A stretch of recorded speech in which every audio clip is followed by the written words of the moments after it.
Olá pessoal, tudo bem?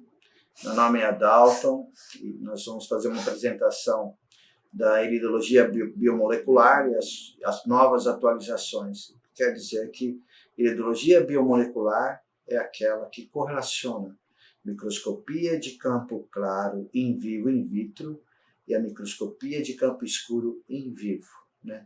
Onde nasceu essa ideia? Onde nasceu essa pesquisa? Nasceu com um médico cientista, Serge Jurassana, um francês, que foi radicado na Europa, ali em Lisboa, no interior de Lisboa, em São Pedro de Sula, onde nós fomos visitá-lo e aproveitamos para fazer um estágio junto a ele. E nós descobrimos que era uma clínica naturopática de desintoxicação e lá ele tinha então um laboratório no qual ele tinha a iridologia como análise clássica da naturopatia e tinha a parte de microscopia de campo claro, né, in vivo e in vitro, que seria a análise clássica da ortomolecular. Com essas duas análises, nós podemos então confirmar alguns achados de iridologia, né? Então, nós desenvolvemos o trabalho, estudamos bastante com o professor Bernard Jensen, e nós estamos observando de que a iridologia hoje, né, ela caminha maravilhosamente bem, né, no sentido de novas pesquisas, novos trabalhos, né, mas eu me concentrei mais nessa parte da bioquímica, nessa parte dos exames laboratoriais, onde a gente pode correlacionar a iridologia, a sua desordem funcional, a sua sobrecarga de material tóxico, a sua subatividade orgânica funcional a nível, né, das glândulas, por exemplo, e verificar uma das partes mais importantes, que é o eixo, né, o eixo de nossa energia, que é o trato gastrointestinal. Se hoje nós tivermos um trato gastrointestinal saudável, digerir, assimilar e expelir bem, né, eliminar como um canal de eliminação, nós teremos então uma saúde com uma produção de energia melhor, uma qualidade de vida melhor também. Então, gostaria de mostrar para vocês essa breve colocação no qual eu pude observar que na iridologia nós temos os anéis concêntricos e acabei conhecendo o Dr. Robert Bradford, né, do sistema LBA e do sistema HLB, sistema análise celular in vivo e análise celular in vitro, né, ou melhor, a microscopia de campo claro, né, em sua análise in vivo e in vitro. Dr. Robert Bradford, ele foi um dos precursores e descobridores, né, para colocar essa teoria em ordem, observando células sanguíneas, tanto no in vivo quanto no in vitro.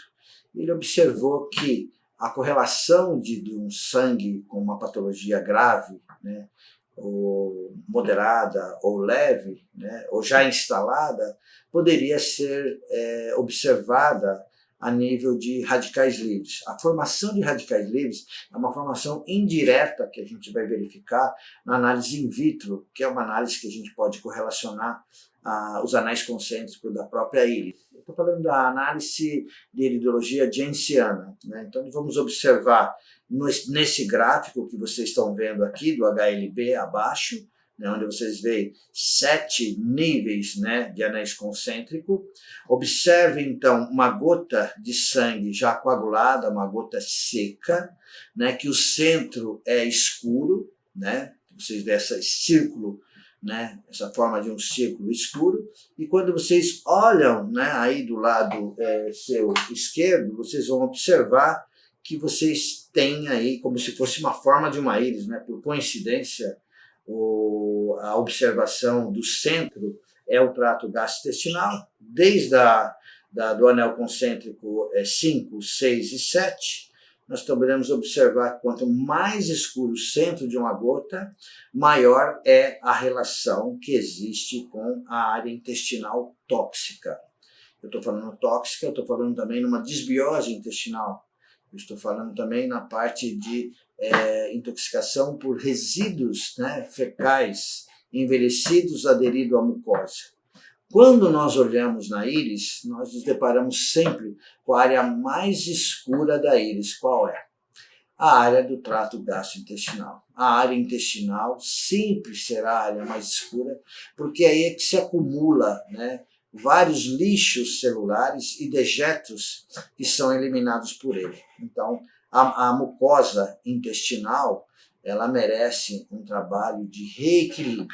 É aí que nós vamos falar um pouquinho, né, adiante sobre o HCl, o ácido hidroclorídrico, né, que nós temos normalmente no nosso suco gástrico e que acaba diminuindo com o tempo, e essa secreção, ao diminuir, vai comprometer todo o trato gastrointestinal e haverá facilidade muito grande, né, de haver maiores fermentações e, consequentemente, uma desbiose intestinal, na qual pode infiltrar sistematicamente para as áreas adjacentes, quando nós olhamos na íris, né? E aí a gente vê a área intestinal correlacionada numa gota de sangue na microscopia de campo claro in vitro.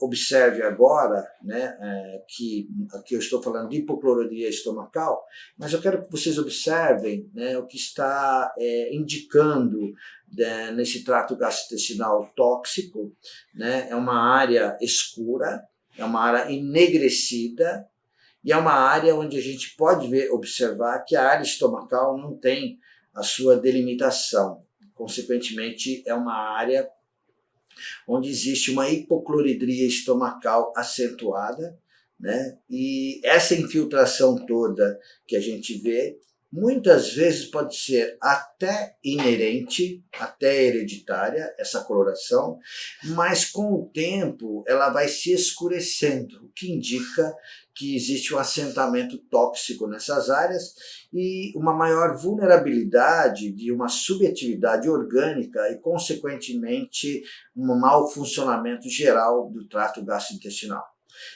Um detalhe importante que eu gostaria que vocês observassem é que professor Dr. Maffei, um anatomopatologista, professor, falecido já com 94 anos, há mais de 20 anos, né? Nós tivemos a oportunidade e o privilégio de termos um dos alunos dele, que foi realmente, e é o maior discípulo, né? O Dr. Pávilo. O Dr. Pávilo, ele nos ensinou e deu grandes aulas para que a gente pudesse entender e não ter medo de usar fórmulas com ácido clorídrico. Quando eu falo fórmulas de ácido clorídrico, eu quero dizer que o suco gástrico ácido clorídrico, né, Bernard Jensen preconizava bastante a utilização, normalmente utilizando os alimentos que mais estimulam esse ácido clorídrico. O gengibre, o agrião, o alho, a pimenta, principalmente, é um grande estímulo de ácido clorídrico. Mas nós descobrimos que existe uma involução, né, desse ácido clorídrico e nós estamos tendo uma mucosa a cada dia que passa, né, a cada geração, de geração a geração, nós estamos observando que a hipocloridria ela vem se acentuando bastante. E ao repor esse ácido clorídrico estomacal durante a refeição, nós estamos conseguindo encontrar resultados muito bons. Antes, que nós usávamos muito os probióticos, a flora intestinal, e que agora não estamos precisando usar mais nada de flora intestinal, mais nada de probiótico. Por quê? Porque normalmente a falta de ácido clorídrico leva a não esterilizar de forma suficiente o bolo alimentar, o quimo alimentar, e na sequência, intestino delgado, grosso, nós vamos encontrar então uma fase de fermentação acentuada e criando uma condição até muito tóxica. Formação de gases exagerada, avultamento abdominal, né, desconforto intestinal e, consequentemente, a gente verifica que a falta de ácido clorídrico o resultado que nós temos justamente da abertura da válvula, né, da área do estômago, onde existe o refluxo gastroesofágico. Com a reposição do ácido clorídrico, nós estamos conseguindo, então, fechar essa válvula e, consequentemente, diminuir esse refluxo. Para tudo isso tem que haver um tratamento, né? Quando você tem aí uma pangastrite, né? Uma irritação generalizada da área estomacal, que você pode observar através da endoscopia digestiva, a qual nós estamos fazendo um trabalho, né? De que essa reposição precisa de tintura de guaçatonga, tintura de espinheira santa, usar L-glutamina, usar babosa, que são restauradores de mucosa, antes de iniciar o tratamento com ácido clorídrico. Quando nós observamos esta outra íris, que eu quero mostrar aqui, a gente fala acidez estomacal, então todo mundo pensa que ela tem um excesso de ácido hidroclorídrico e não é um excesso de ácido hidroclorídrico. Nós estamos observando que existe uma irritação de mucosa e essa mucosa caminha para ficar nua. Então, uma mucosa nua é uma mucosa muito irritável e vocês podem observar que na adjacência desta íris, após a área de irritação esbranquiçada da área estomacal, nós estamos vendo como se fosse assim uma forma aveludada marrom e que mostra essa infiltração tóxica da fermentação. Tá? Voltando novamente ao teste HLB, que é a análise da microscopia de campo claro in vitro, nós vamos observar os anéis concêntricos sendo instalados aí por cima e nós vamos podermos estudar, né, observar essa correlação com a íris do olho, né, e verificar principalmente aí vocês podem observar também não só o trato gastrointestinal, como também a pele, o tecido linfático e a circulação geral. Nessa observação dessa íris, nós podemos observar uns focos esbranquiçados que está indicando uma desmineralização e, como é uma íris esquerda, nós temos como base a área sacroiliaca, né, uma parte da lombar aí.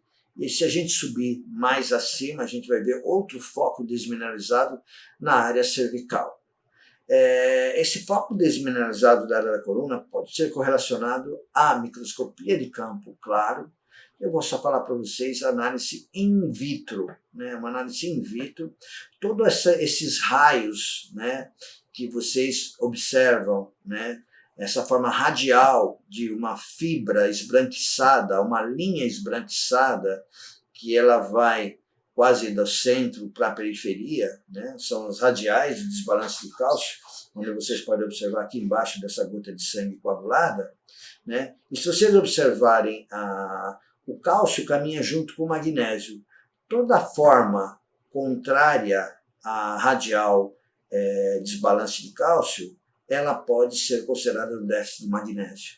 Cálcio e magnésio caminham junto, então vamos fazer uma fórmula ou vamos melhorar a digestão, porque ácido clorídrico digere proteína, ácido clorídrico coloca o cálcio em solução química e o ácido clorídrico ativa o fator intrínseco para que haja um estímulo da síntese, da absorção da vitamina B12 da metilcobalamina.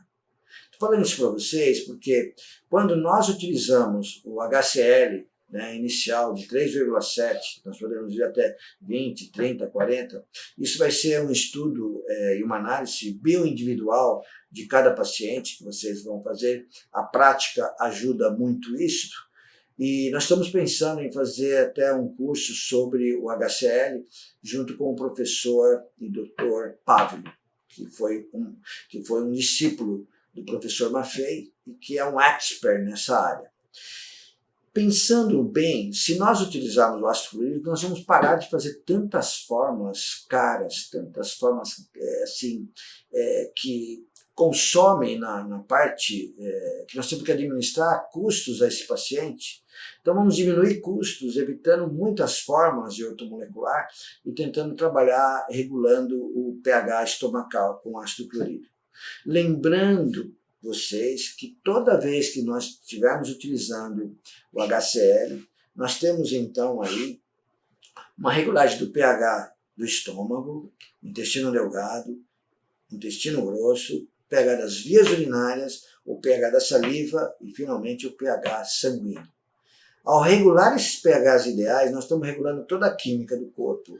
Portanto, através da alimentação, da nutrição, nós vamos poder absorver melhor as proteínas, melhor o cálcio dos alimentos, e a B12, que a gente vive falando que os veganos, né, por não comerem carne, têm um déficit muito grande, porque eles não têm ácido clorídrico suficiente e existe uma dificuldade em absorver essa B12 dos alimentos.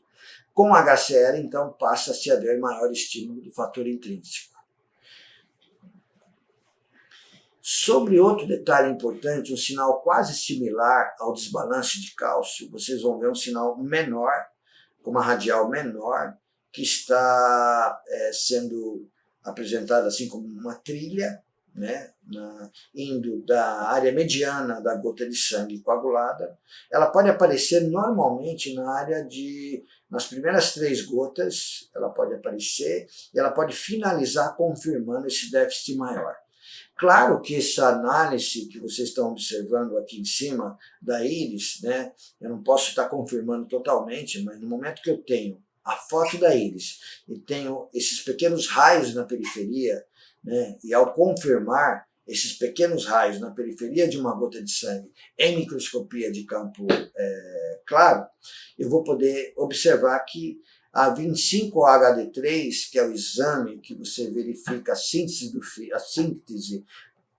da vitamina D3 colecalciferol, que é no fígado, no momento que ele é suficiente, entre 30 e 60, que é o valor ideal para o estímulo também do sistema imune, na verdade 22 genes, né, genes do sistema imune é ativado, portanto nós temos aí uma proteção maior nesse momento da pandemia.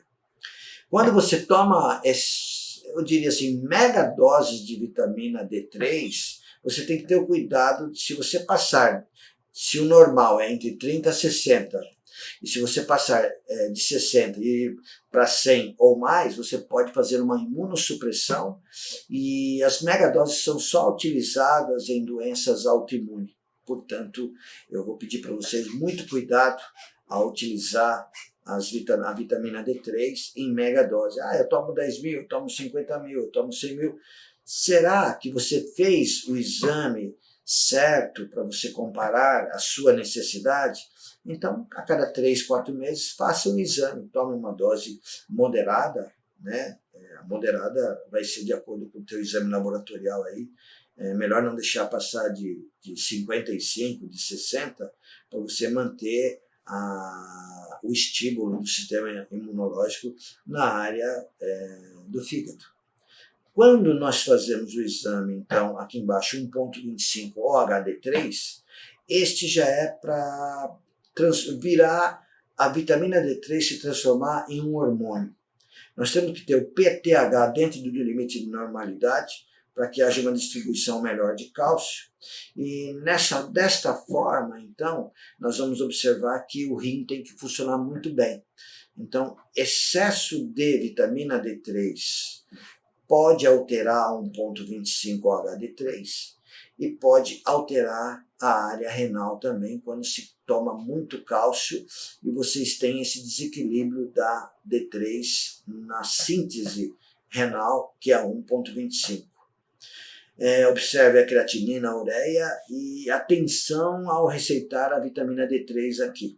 Só parando uma coisa importante para vocês, existe hoje no mundo, né, uma pesquisa mostrando que se você, ao meio-dia e meio, abrir a boca e colocar a língua para fora durante 3 minutos, você consegue captar 200 UI de vitamina D3. E o mais importante nessa pandemia é quando você abre a boca ao sol, com a língua para fora, né? Você vai receber essa radiação solar e vai poder também desinfetar a mucosa bucal e a sua garganta também. Então, somente uma observação curiosa aqui da forma que a vitamina D3 pode atuar também. Só para a gente verificar que a iridologia biomolecular ela tem uma relação com o teste metabólico sanguíneo, que nós falamos que o teste metabólico sanguíneo é a microscopia de campo claro, in vitro, observando as formas de forma indireta dos radicais livres. À medida que vocês têm essas massas esbranquiçadas, né, o normal seria não ter massa esbranquiçada nenhuma, mas você pode chegar até a fase leve, a fase 2, né, que é a fase onde todos nós passamos por ela, porque nós temos que fazer um pouco de radical livre, então esse pouco significa de 5 a 10%. Quando você passa para a fase já moderada, né, uma área que você já tem que começar a tratar esse paciente, e ele não pode passar para o estágio de uma inflamação crônica, que é onde nós podemos correlacionar a iridologia. Né? A iridologia ela é uma análise de verificar a inflamação aguda, né? Inflamação subaguda, crônica e degenerativa. E pela gota de sangue, na microscopia de campo claro, nós podemos também fazer essa correlação de verificar em que estágio de inflamação esse paciente está. Lembrando que dentro dessas massas nós vamos ter que encontrar eritrócitos degenerados, espalhados ao acaso, né? Quanto maior esses eritrócitos espalhados na massa branca, maior vai ser o estágio dessa inflamação. À medida que a gente desce ali, a gente vai entrar no estágio do grau 4, que é justamente a fase já de instalação patológica.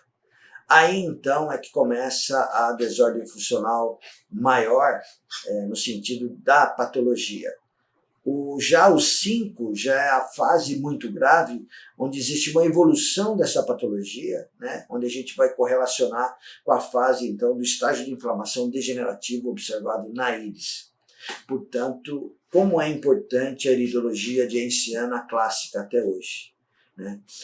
Gosto de ver todas as análises de meus amigos, né, do Andrews, do Clodoaldo, né, do Celso Batello, gosto de ver toda a análise que eles fazem, né, diferente e atualizada, né, e suas pesquisas, mas ainda eu gosto dessa minha praia, que é a bioquímica, que é a análise laboratorial, que é a correlação desse sinal na íris, que é a correlação desses sinais na gota de sangue, in vivo, in vitro, né? Mas nós podemos falar um pouquinho do microscópio, né, de campo escuro, lembrando que a microscopia de campo escuro ela verifica sinais de partículas invisíveis ao campo claro. Então nós temos a microscopia de campo claro, que é justamente esta daqui, né, que nós estamos observando, né, esses sinais, e nós temos a análise in vivo e in vitro.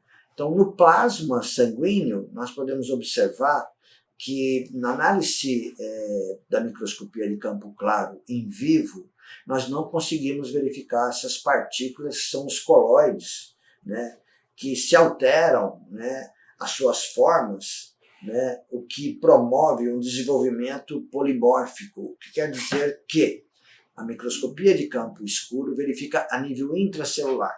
A microscopia de campo claro observa-se extracelular, né, se estuda o plasma. Mas quando nós observamos o brilho que existe na microscopia de campo escuro, quando você usa o óleo de imersão, né? Hoje nós falamos de microscopia de campo escuro, mas nós temos que fazer no sistema Gutter-Erderline. O sistema Gutter-Erderline é aquele que se usa o óleo de imersão e que nós vamos observar então, durante as próximas 2 horas, as modificações polimórficas da ciclogenia de um coloide para se transformar de forma patogênica, patológica, né, a sua forma em crescimento, até que a gente observa que ele saiu fora de controle dos reguladores. Então a deposição de toxinas hoje, né, que a gente observa na microscopia de campo escuro, nós podemos verificar nessas áreas a evolução então dessas formas patogênicas, que foi um coloide regulador e passa a ser uma patogenia querendo desgastar nosso sistema, consumindo oxigênio e as proteínas também. Portanto, microscopia de campo claro, nessa relação, em vivo, ela vai mostrar justamente as formas das hemácias, observar os radicais livres, né, de quais são esses radicais livres. Seria uma oxidação por metais tóxicos? O sistema Ederlein já vai verificar o plasma nesses pontos brilhantes e nas formas destruidoras das hemácias na relação tóxica e acidificada. Então, nós queremos falar aqui o que Gunther Ederlein diz. Prova, né, o pleomorfismo de Ederlein é a prova de que o sangue não é estéril ou livre de germes, como se supunha anteriormente, uma crença generalizada.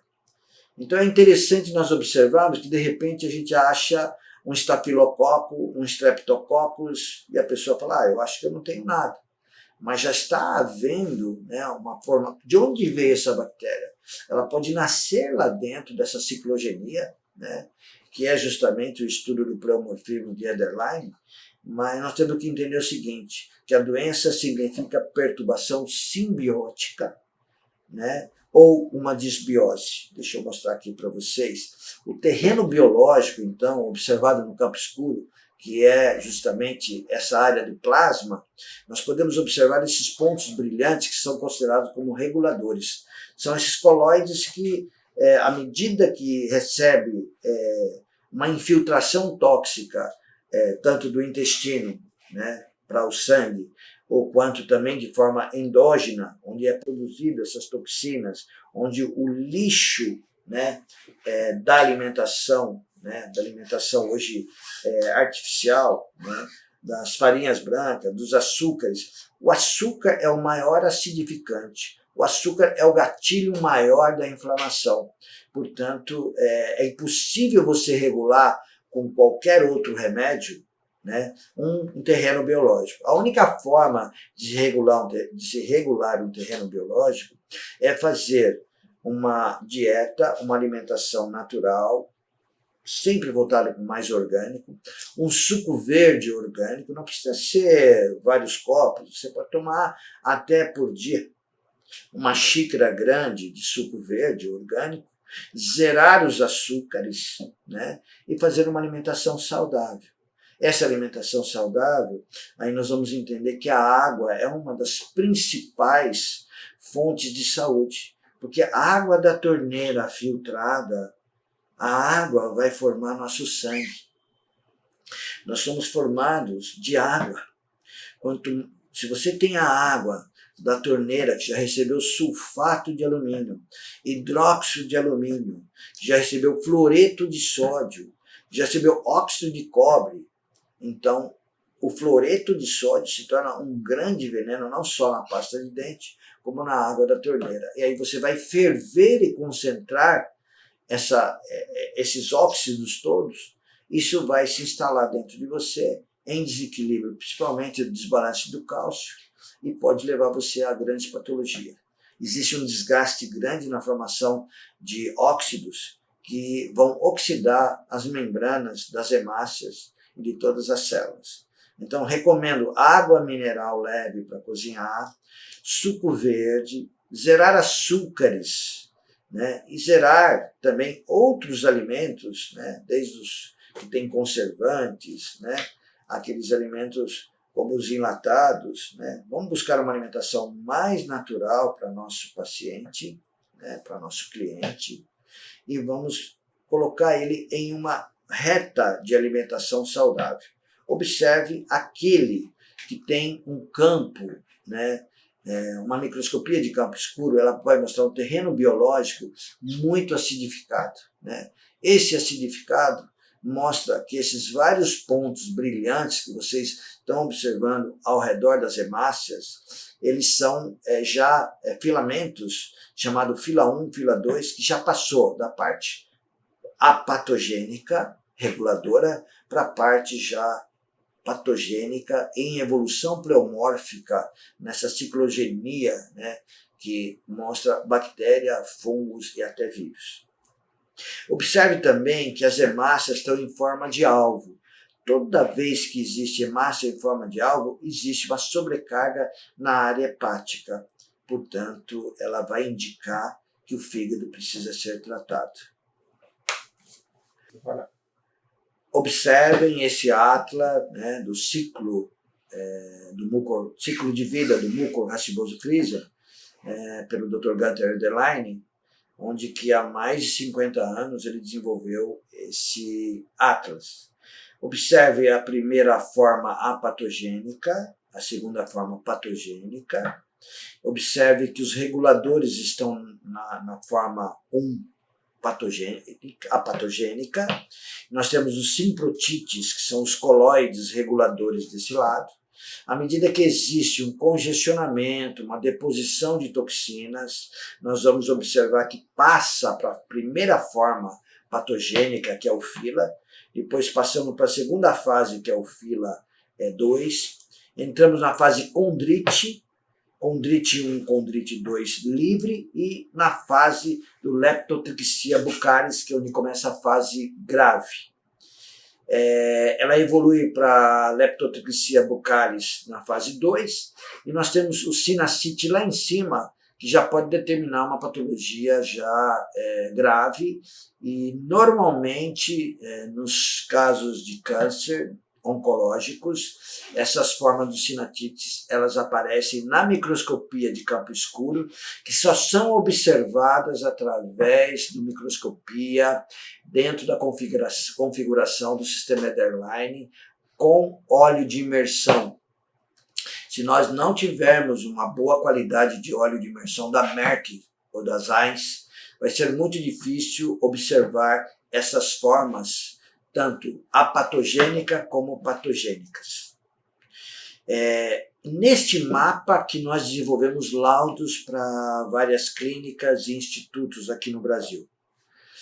Observe então que a iridologia ela vai mostrar para vocês os focos desmineralizados, que nós estamos observando agora aqui, nessa seta, e observe então essa coloração amarronzada com a coroa do sistema nervoso autônomo elevada e amarronzada, e que vai indicar uma desbiose intestinal. Na microcirculação, que está congestionada aqui, nós podemos observar que tem hemácias achatadas, mostrando o nível de toxinas, né, que essas traves de fibrinas, elas mostram que os membros inferiores estão estagnados, com sangue estagnado. A microcirculação não está funcionando muito bem. Queria passar para vocês agora o primeiro vídeo, né, o vídeo 1 e o vídeo 2, para vocês, da microscopia de campo escuro, só para vocês terem uma ideia de como funciona. Eu queria que vocês observassem agora a microscopia feita na área laboratorial nossa, que vocês fossem observar então a microscopia de campo escuro nesta imagem, antes de eu colocar em vivo. Observe a área de hemácias em micrócito, que são essas células menores, as normócitos, e você olha lá em cima na área aglutinada, você vai verificar um macrócito. Quando você tem macrócito, micrócito, você já determina que tem uma deficiência de vitamina B6, ácido fólico e B12. O DNA, para duplicar células do mesmo tamanho, ele precisa de metilfolato, metilcobalamina e piridoxal 5-fosfato. São os ativos principais dessas vitaminas que eu falei para vocês. Observe agora no plasma umas formas que não são hemácias, que não são leucócitos. A parte de leucócito você pode verificar na parte direita de vocês. Uma parte mais esbranquiçada, mais iluminada, né? E nós temos aí no meio espalhado algumas manchas mais esbranquiçadas, que são o material tóxico que falta ser eliminado. A pessoa tem realmente um terreno biológico não tão ruim, né, mas precisando de melhorar, né, e principalmente a deficiência vitamínica que ele mostra nessas áreas, né? Mas observe então, é rápido esse vídeo para vocês, né, como se comporta essas hemácias e como se comporta esses coloides, que são pequenos pontos brilhantes. Agora eu queria mostrar para vocês uma outra forma, né? Esse segundo vídeo da microscopia de campo escuro, feito em nosso laboratório, queria mostrar para vocês o que é uma carga tóxica, o que é uma placa chamada placa endotóxica, uma placa que vai se formando com o tempo, né? Vai se havendo um acúmulo de material tóxico, desde resíduos de bactéria a resíduos até de leucócitos já velhos. Observem que essa carga e essa placa pode determinar uma dificuldade de eliminação dessas toxinas e também uma sobrecarga hepática. Vou pôr o vídeo para vocês observarem. Pode ter muitos medicamentos associados a essa placa. Observe o movimento das hemácias e como que fica, existe um movimento pequeno daquela placa endotóxica acima, né? Nós estamos vendo que existe endobionto patogênico ali também, né? E que nós temos que fazer um sistema de detox aí, por isso que nós temos que mudar o plasma. Observe nesse nosso terceiro vídeo como que eu gostaria que vocês tivessem um olhar para a iridologia, onde vocês pudessem estar observando uma íris que vocês consideram que está muito tóxica e que esse paciente não está funcionando muito bem. E vamos olhar então uma gota de sangue, né, da microscopia de campo escuro e verificar que os pontos mais pequenos que vocês observam brilhantes são os reguladores e que esses pontos mais graúdos, maiores, já está passando para uma outra fase de deposição de toxinas, portanto é a fase 1, para passar para o fila 1 e o fila 2. Está vendo, quando vocês observarem os movimentos brownianos, que são aqueles movimentos em zigue-zague, esses não são os reguladores. Esses são os quilomicrons, partículas de gordura que ficam nadando no plasma. Quando vocês observarem um ponto brilhante que vai em direção à membrana das hemácias ou em direção à membrana dos leucócitos, por que na membrana do leucócito eles querem atacar? Porque o leucócito nasce observando e programado de que eles são amigos. Quando eles passam para a fase patogênica, eles começam a também atacar a área de leucócito, o que significa que esses coloides, na forma próxima patogênica, começam a ser agressivos e começam a atacar a membrana, leucócitos e hemácia, buscando mais glicogênio, mais oxigênio e também mais proteína. Então é uma área onde que vai ser destruidora, né? Essas formas serão destruidoras ao nosso funcionamento. Portanto, quanto mais vocês voltarem para um pH mais levemente alcalino, e aí é que entra o ácido clorídrico, né, com uma alimentação saudável, o ácido clorídrico regulando os pHs ideais, e aí que a gente verifica na microscopia de campo claro, de campo escuro, em vivo, né, a mudança que existe no terreno biológico e essa mudança de melhora para produzir maior energia mitocondrial. Observem as formas maiores, né, mais granulada, com maior tamanho, né, são já as fases já entrando em fase patogênica, né, os quilomicros são aqueles que fazem um zigue-zague, mas não entram na membrana da hemácia, né. Temos que ter o cuidado na observação da microscopia de campo escuro e também de campo claro, quando vocês observam essas formas enormes, e que não são formas que pertencem ao funcionamento do metabolismo. Essas formas são resíduos de algodão, do álcool, que você limpou o dedo, e que ficam aderidos à pele e gruda na lâmina junto com o sangue. Portanto, esses artefatos não devem ser considerados nenhum problema de análise com relação ao funcionamento. Observe agora o trabalho do Dr. Bremer relacionado a Sinosfonospora polimorfa, vou repetir o nome, Sinosfonospora polimorfa.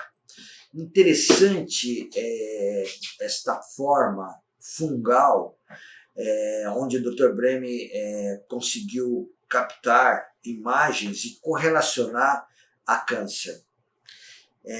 Nós passamos praticamente 1 ano e meio construindo o microscópio, peça por peça, peça que vinha da Rússia, peça que vinha da Alemanha, peça que vinha da China, né, junto com o engenheiro óptico, o engenheiro professor Rafael Durante, né, famoso na microscopia, da configuração dos microscópios. Ele nos ajudou a ter um microscópio de contraste de fase. E muitas vezes você olha lá um pigmento na íris e você fala, poxa, aqui pode ter algum problema. Antes de qualquer exame laboratorial, de qualquer marcador de CA que você acha, desde o CA 125 ao 19,9, ao 15,3, né, nós podemos observar que nós podemos verificar e confirmar com uma certa precisão se tem aí uma atividade cancerígena, mas não onde está esse câncer. Né? Então, a Sifonospora polimorfa na verdade, olha a curiosidade para vocês, né? Na verdade, um fungo chamado Candida, conhecido por todos, Candida albicans. Essa Candida albicans, ela atinge um pleomorfismo na sua forma patogênica e que essa ciclogenia dela evolui já mostrando que existe uma instalação em atividade cancerígena. Na segunda semana que eu fui iniciar os estudos com o meu novo microscópio, eu pude observar que localizei uma paciente que mostrou a Sinosfora polimorfa. Eu gostaria de mostrar para vocês, nesse momento, que toda alteração do pH do sangue dela, né, quando tem uma atividade cancerígena, existe uma acidose metabólica. Vamos voltar para o olhar novamente da iridologia. Vocês observam as manchas psóricas. O próprio Bernard Jensen e os alemães mostram que por detrás das manchas psóricas pode ter tumores, pode ter um câncer. É interessante que as manchas psóricas, elas são áreas vulneráveis de tecidos correlacionados e que pode haver uma instalação de muito material tóxico e pode virar uma área com CA, uma área oncológica. Quando eu observo que a fermentação está elevada e que aparece a Sinosfora polimorfa, eu já sei que a situação não é leve, não é moderada, ela já entrou no grave. Então eu tenho que pesquisar por outros exames laboratoriais. A microscopia de contraste de fase, ela permite que você veja de forma holográfica, como se fosse um globo girando no ar, né, para que a gente possa confirmar se é a Sinosfora polimorfa. Dificilmente nós vamos confirmar no campo claro, no campo escuro, mas o contraste de fase vai mostrar perfeitamente isso. Eu gostaria de mostrar para vocês essa paciente em nosso consultório e a filmagem que nós fizemos da Sinosfora polimorfa. Okay. Observe essa bola esbranquiçada, que ela é uma cândida na sua evolução extrema patogênica. Portanto, você vê as hemácias em forma de rouleau. O efeito rouleau também determina que existe um pH ácido e que tem uma grande deficiência de ácido clorídrico, né? Mas a Sinosfora polimorfa é essa cândida nessa evolução patogênica. Seguindo a observação do campo de fase de contraste, observe então a cândida na sua forma patogênica, no seu pleomorfismo patogênico, saindo de cândida e entrando para a Sinosfora polimorfa. Aí tem uma atividade cancerígena. E vamos observar qual é essa atividade cancerígena e que foi pedido alguns exames laboratoriais. Então, dessa observação que foi feita, localizaram realmente um câncer de mama e um câncer rebelde, né? Um carcinoma invasivo de mama do tipo não especial, mas um carcinoma ductal invasivo. Observe a sequência. Nós não tínhamos esse exame laboratorial antes do estudo da microscopia de contraste de fase observada por Bremer, e observe que realmente esse câncer de mama existiu e foi observado primeiramente pelo contraste de fase, por essa microscopia. Queria mostrar para vocês uma coisa interessante, né? As manchas psóricas, muitas vezes, elas podem se tornar uma área vulnerável para verrugas virais. E nós olhamos a mancha psórica na paciente, essa é uma outra paciente, ela tem 46 anos, né? É a mama esquerda, é a íris esquerda, né? E nós observamos que existe uma mamilação. A mamilação mostra um tipo que tem reações alérgicas à vacina, mas a mamilação também indica que pode haver crescimento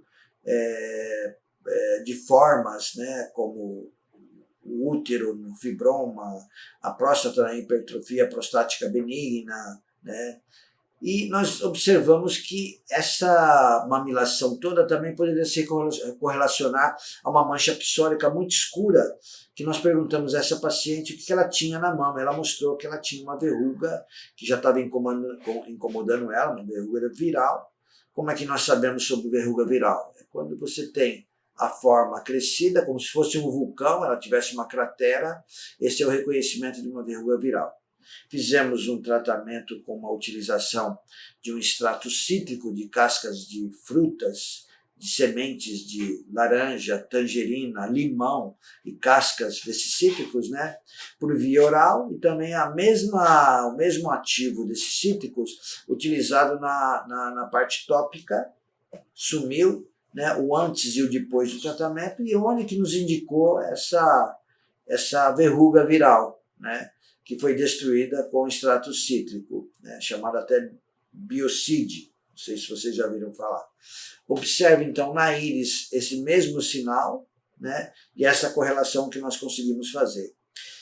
Sobre a intoxicação de metais tóxicos, né, eu gostaria de colocar para vocês que o arsênico, hoje, devido à utilização do carbono, do carbex pelos antigos, nós estamos observando muito essa relação arsênico e a intoxicação por metais medida pelo bioanálise e também medida pelo exame do mineralograma capilar. Observe então as pessoas que manchavam a mão toda roxa, né, com esse carbex, com esse carbono, né, e que trabalhou durante 5 anos, 10 anos, 20 anos, 30 anos, consecutivamente nos escritórios, nos balcões, utilizando esse carbex. E a mão, no final do dia, estava completamente roxa. Então, nesse carbono existe arsênico.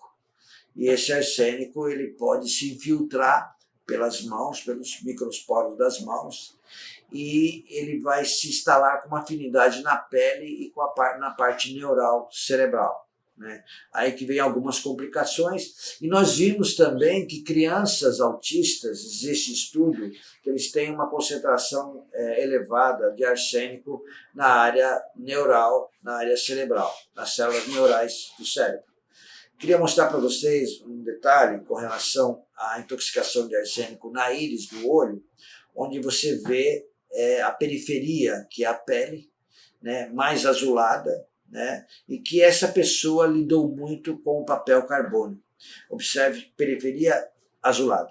A intoxicação por arsênico na íris mais acastanhada, né, observada na iridologia, observe a pele, né, como diz o professor Bernard Jensen, né, dizia o professor Bernard Jensen, essa é uma área de pele escamosa, essa é uma área de scalp ring, que quer dizer pele escamosa. A intoxicação por arsênico em idosos no uso de carbono no trabalho mantém esses pigmentos de manchas, que não é só pelo envelhecimento, mas sim devido à carga tóxica do arsênico. Na microscopia de campo claro in vivo, a gente pode observar as formas de estomatócitos, que são a intoxicação por arsênico. Observe algumas hemácias se curvando e formando em forma de uma xícara sem alça, ou melhor, uma forma de pastel, querendo ir para essa forma. Vocês vão verificar que essa pessoa tem arsênico ou chumbo pela pesquisa do Medscape. E na microscopia de campo claro in vitro, observe umas manchas mais para a periferia, escuras, mais escura, que está mostrando que pode existir arsênico. Isso aí nós vamos observar com o bioanálise, né, por biorressonância, né, que nós utilizamos para essas medidas, e verificamos que essa pessoa tem arsênico. Pode ser um outro. Não quer dizer, a microscopia de campo escuro in vitro determina uma carga tóxica de metais pesados, mas não especifica se é mercúrio, chumbo, cádmio, antimônio ou alumínio. Observe então o bioanálise, né, que nós vamos ter aqui a carga de arsênico. Nós observamos na microscopia de campo, nós observamos na íris dessa pessoa mais azulada, nós observamos na microscopia de campo claro em vivo as hemácias em forma de pastel, em forma de uma xícara sem alça, chamada estomatócitos. Estomatócitos se correlaciona à intoxicação por arsênico e chumbo, e nós fomos lá no bioanálise e verificamos e comprovamos, né, que que essa paciente está com uma contaminação elevada. O certo é ter zero arsênico, né? Não o máximo aqui do nível normal, 0,621. O certo é ter, então, 0,153, quando nós achamos 1.609, né, um nível de intoxicação desse arsênico. Lembrando, né, que nós observamos ali na microscopia de campo claro, aquela mancha escura que vocês estão vendo aqui, que também aqui mostrava uma intoxicação por metais. E acabamos descobrindo que é o arsênico. Observe agora no cabelo dele a outra correlação e comprovação de que está entrando no nível da área amarela, né? Você tem um nível tolerável, um nível aceitável no verde, mas logo você passa a ter um nível já de estrago, que é o amarelo, para o cor-de-rosa. Eu quero dizer que o arsênico ele faz estrago mesmo no nível mínimo, ele já está fazendo estrago. Imagina na altura que ele estava lá. O tratamento da quelação de metais pesados e tóxicos, por exemplo, o arsênico nós estamos utilizando metiltionino, né? Ou melhor, o cloreto de metiltionino, que seria justamente o azul de metileno. Ele quela muito bem o arsênico. Em crianças as doses podem ser menor, né? No adulto pode variar essas dosagens também. Eu queria falar uma coisa muito importante. Para fazer ozônio, para fazer doses de azul de metileno, nós temos que ter muito cuidado para fazer a G6PD, né? A glicose 6-fosfato desidrogenase é uma enzima que tem que estar acima de 6,97 para poder utilizar tanto o ozônio quanto a quelação por azul de metileno. O azul de metileno ele vai também atuar na mitocôndria neural, para aumentar a energia cerebral. Interessante, né? Ele quela, limpa esse arsênico das crianças autistas e ele ativa essa parte da mitocôndria neural, mantendo uma capacidade, uma habilidade funcional cerebral melhor.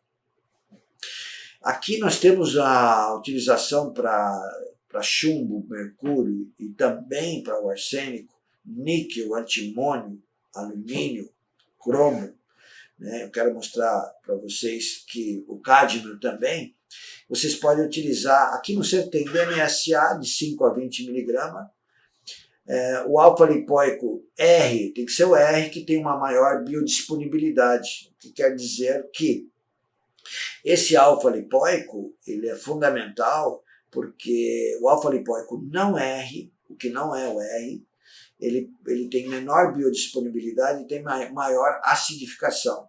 Então, é ácido alfa-lipoico R a utilização, né?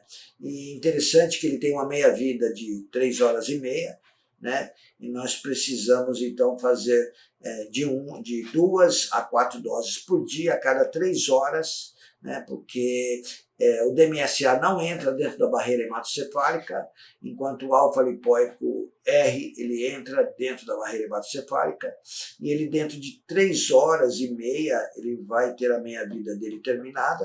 Portanto, uma dose de 3 horas significa que nós conseguimos arrastar mais metais, sendo quelado, ligado, né? Ele se liga ao metal e joga para fora, e o DMSA vai ajudá-lo a jogar para as vias de eliminação. Então, o estudo de metais pesados é fascinante com a iridologia, com a microscopia de campo escuro, de campo claro, porque a microscopia de campo escuro você vê também a forma das hemácias em formas de estomatócito. Agora, um outro achado interessante é a verificação de uma mancha psórica, né, elevada, e ela ser correlacionada ao câncer. A mancha psórica ela é uma área pobre circulação, de fácil instalação tóxica e muito vulnerável à formação tumoral. Observe no sangue periférico, em microscopia de campo claro, esses agregados visíveis de células tumorais se parecendo com a mancha psórica. Eu quero agradecer a todos vocês pelo trabalho, pela pesquisa que todos os convidados palestrantes estão fazendo, mas gostaria de dizer para vocês que nós temos que parar de comer alimentos do supermercado e usar alimentos do sol e da terra, e que amamos a vida, né? Sejamos vegetarianos. Saúde para todos. Obrigado.